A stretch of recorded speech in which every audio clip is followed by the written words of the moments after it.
que algunos pensaron, sí, es que por no decir la palabra con que muchos la definen, qué tontera, digamos, por decirlo así suavecito, ¿no? Qué tontera, no, es que ella lo creía, porque el problema de acá, de los guatemaltecos, es creer que ellos son ignorantes, y no son ignorantes, ellos saben de lo que están diciendo, simplemente que esta vez el pueblo ya no le creyó, y el pueblo lo tomó por el otro lado, creo que entendió el mensaje, quizás subliminalmente entendió el mensaje y dijo, pues esta señora se está pasando, pero insisto, adicional, toda la marrullería que han hecho los políticos encarnó en ella y ya no le creyeron, y si a lo lejos había una luz de esperanza, volvemos a utilizar esta palabra, veían una luz de esperanza, dijeron, aquí es, y hay que señalar. Yo he escuchado a mucha gente joven, porque mi campo ha sido la educación, y mucha gente joven todavía afortunadamente me busca y me dicen, mire, pero ¿usted qué piensa? Yo le digo, ¿y usted qué piensa? Los jóvenes, bueno, nosotros vamos a optar por Arévalo antes de la segunda vuelta. ¿Por qué creen ustedes en Arévalo? Porque nuestros papás o nuestros abuelos nos han hablado de Arévalo, Juan José Arévalo, ¿no? Entonces, quiere decir que la gente joven influyó muchísimo en esto. Y el otro grupo que influyó fueron aquellos que ya grandes y venían arrastrando una serie de experiencias negativas con los políticos, y entonces dijeron, ya no más. Esa fue la razón por la que Arévalo llegó a donde llegó. Claro, hay mucha fe en él. Y después voy a, no sé si de espacio. Yo creo que sería un tema a tratar muy diferente, pero usted enfocaba algo muy importante, y yo también voy a hacer un poco de énfasis en esto. Yo recuerdo haber leído en Facebook un mensaje de alguien que escribía, doña Sandra le decía, por favor, ya no más candidata a la presidencia, porque por su culpa elegimos a Jimmy Morales, claro, y a Alejandro Yamatei, y fueron un fracaso. Ahora, en el caso de don Bernardo Arévalo, yo sí lo veo desde otro punto de vista, y tal vez ahí vamos a coincidir en lo que usted dijo y que yo también acoté en su momento. La esperanza que dio el apellido Arévalo dentro del contexto político, porque, como me decía alguien, Arévalo lo elegimos las personas de la tercera edad y los jóvenes con visión futurista, y las personas de la tercera edad recordando un pasado. No sé si me explico, y no sé si amigos que nos están viendo o tendrán la oportunidad de ver esta entrevista, ustedes puedan entender estos dos términos. Y algo que también me llamó poderosamente la atención, lo que decía el ex canciller Edgar Gutiérrez: Semilla no buscó al pueblo, el pueblo buscó a Semilla. Claro. ¿Por qué razón? No cabe duda que hay esperanzas en una nueva primavera para Guatemala, y ahí viene a lo que usted me decía, que si podíamos entrar a esta temática. ¿Cuál cree usted, licenciado Tuyuk, que tiene que ser ya propiamente la proyección del doctor Arévalo, aunque él lo ha reiterado en diferentes entrevistas? ¿Cuál es su visión de país y cuál es la visión que él tiene para hacer resurgir al país? Que conste que esto no va a ser de la noche a la mañana.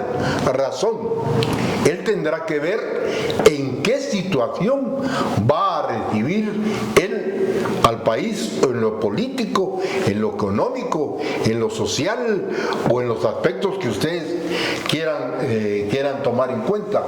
Entonces la pregunta es, ¿qué le espera al doctor Arévalo, y qué esperamos los guatemaltecos del doctor Arévalo en su gestión?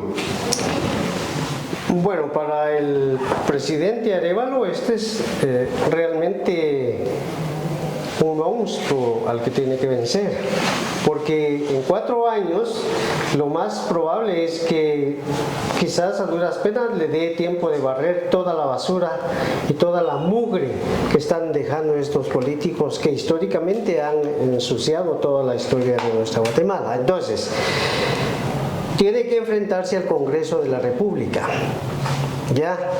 Tiene que enfrentarse a la oligarquía, al CACIF, porque hay que decirlo, ¿no?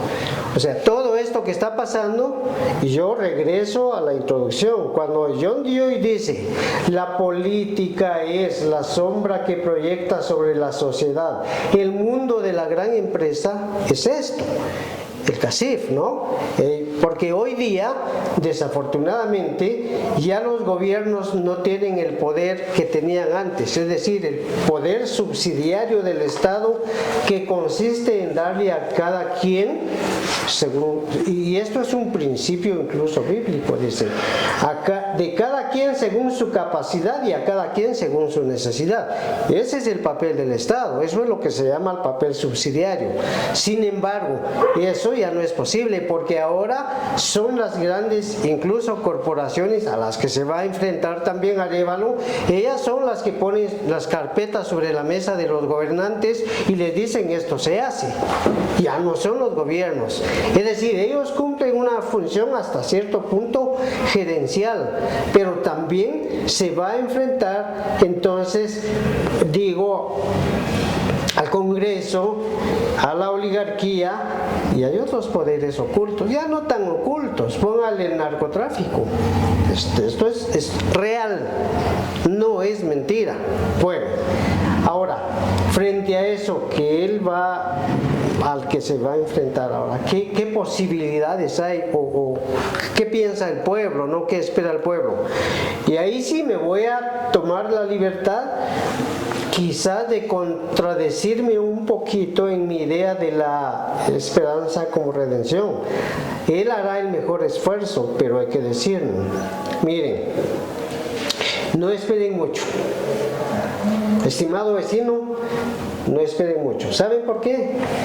Porque para enderezar todo esto que está pasando, siempre pongo como ejemplo el hundimiento del Titanic. La gente dice, ¿cómo es posible que se hundió el Titanic siendo tan enorme y choca con un iceberg y se hunde? Lo que sucede es que lo que se ve es apenas la punta del iceberg, pero la masa está abajo. Esa masa a la que se tiene que enfrentar el presidente Arévalo, que es invisible, pero es enorme, enorme, enorme. Entonces, no debemos, lo digo así, no debemos esperar demasiado. Y es más, los políticos no están descansando.